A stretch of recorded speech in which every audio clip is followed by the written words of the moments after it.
No video game series is more legendary than The Legend of Zelda, first created in 1986 by Shigeru Miyamoto. The series was partly inspired by Miyamoto's explorations as a young boy in the hillsides around his childhood home. He even said that the Gorons were based on real creatures he found in caves, though don't quote me on this. So anyway, let's slice our way through the history of Zelda. The Legend of Zelda, 1986. The first installment in the much-loved series made its first appearance on the Nintendo Entertainment System. The NES. The NES. The game set up many foundations for the series, such as hot pieces, dungeons, and, you know, the sword and shield. Zelda's name didn't come from the recipe book, My Body Is Ready, by Reggie Fils, but actually came from author Francis Scott Fitzgerald's wife, Zelda Fitzgerald. Miyamoto chose the name because he liked the sound of it. The game's financial and critical success made Nintendo turn it to one of their key franchises. Zelda 2, The Adventure of Link, 1987. A year later, and Link returned to the NES for an adventure that was very similar to Sleeping Beauty. This game is considered the black sheep of the series, as it plays completely different to every other Zelda game. It sold well, but critics lambasted it. The Legend of Zelda TV series, 1989. Yes, Zelda had a television series, created by the same people that made the Super Mario Bros. Super Show and the well-known and much beloved Sonic cartoons. Sadly, the show only lasted 13 episodes, but it still lives on, thanks to Link's ultimate catchphrase. Hey, excuse me, princess. The Legend of Zelda: A Link to the Past, 1991. 4 years later, and the series made a triumphant return on the SNES. The game returned to a top-down view and introduced the hookshot and parallel worlds, a feature seen in nearly every Zelda title afterwards. The game is regarded as one of the best games ever made, and even topped IGN's Top 100 SNES games. The Legend of Zelda: Link's Awakening, 1993. Link then shrunk himself down to... Wait. We shouldn't use that. Link jumped. Wait. He doesn't jump. Yeah. Link rolled onto Link the Game rolled Boy. onto the Game Boy with Link's Awakening, and it was once again a critical and commercial success. It's also one of the rare Zelda titles that was set outside of Hyrule. Now this is the point where we jump all the way to 1998, but that would be wrong! Because that would mean we would be skipping the legendary Zelda CDI games. These games are so bad that Nintendo doesn't even acknowledge them. In fact, to them, they don't exist. Same for every other History of Zelda features. Though we shouldn't ignore them, because when you look up a YouTube poop, you find the poop. Anyway, let's look at them in a bit more detail. Link the Faces of Evil was released in 1993 and was a side-scrolling adventure game with cutscenes clearly done on paint. Zelda: The Wand of Gamelon followed in the same year, and so you play as Zelda instead of the usual boring Link. Finally, the last of the atrocities came out in 1994 with Zelda's Adventure. The game replaced the awful paint cutscenes, thank God, with awful live-action cutscenes. Oh God! The Legend of Zelda: Ocarina of Time, 1998. Considered one of the greatest games ever made, Ocarina of Time brought the Zelda series into the age of 3D with spectacular fashion. Now we can go on about how great it is, but you saw that in our video. Is it really dated? So looking back, Ocarina of Time is a classic game, and most of it still holds up well today. We say most of it because while the gameplay and dungeons haven't aged, the world of Hyrule has, and while the music and controls are still terrific, the graphical presentation is like Lego.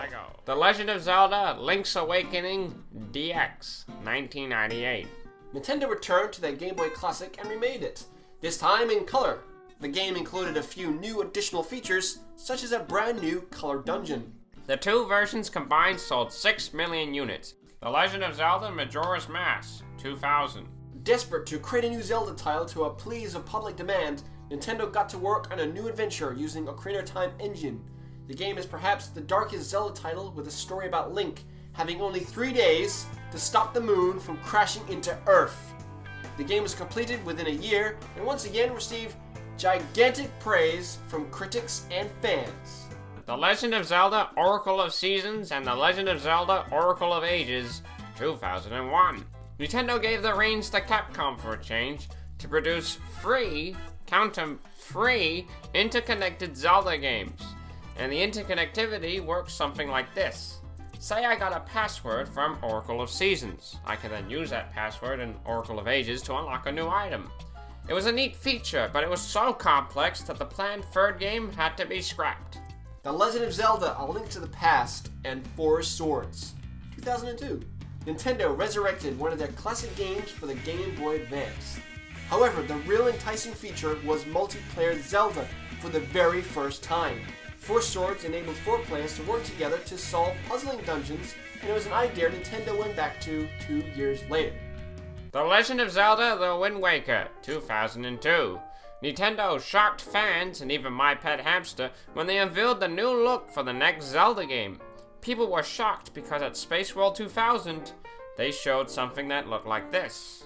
However, the public outcry was silenced when people actually got their hands on it. And it was again a critical and commercial success. Apart from the sailing, All sailing, all sailing. The Legend of Zelda Four Swords Adventures 2004. The multiplayer that was only teased in Zelda's first GBA game was fully realized in this overlooked GameCube classic. Connecting 4 GBAs to the GameCube, players could run around on the television, but whenever they entered a cave, they would travel around the tiny GBA screen. It was a neat little game, but it just didn't sell well because it was too damn expensive! The Legend of Zelda: The Minish Cap, 2004. Here we go! Link shrunk himself down to size, literally for his next GBA adventure. Capcom once again took development duties and crafted a game that had, of all things, Talking Hat. Just before Minish Cap arrived to store shelves, Nintendo unveiled a new Zelda game at the E3 conference, and it got gamers into hysterics.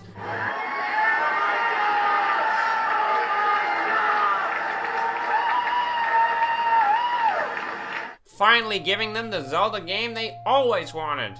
It was planned for the GameCube for 2005, but then pushed back so the developers could bring it to the Wii and tackle on unnecessary motion controls. In 2006, The Legend of Zelda Twilight Princess was finally released, and it's probably the most hated Zelda game of all time. Even though it gave them what they wanted, Ocarina of Time 2. But they didn't like it, calling it too easy, too slow, and not as good as Ocarina of Time. Although most critics liked it, and it did sell quite well, with a combined total of 6 million units. The Legend of Zelda Phantom Hourglass, 2007. Nintendo brought the series to Nintendo DS, and shocked gamers when they said that the game could only be played with the stylus. Although it was a smart move, as the controls worked brilliant. The game had a ton of great ideas, such as the ability to jot important information onto your map, a stroke of genius. Pun differently intended. Link's Crossbow Training 2007. Link returned to the Wii to promote the Wii Zapper with a game that felt like a tech demo.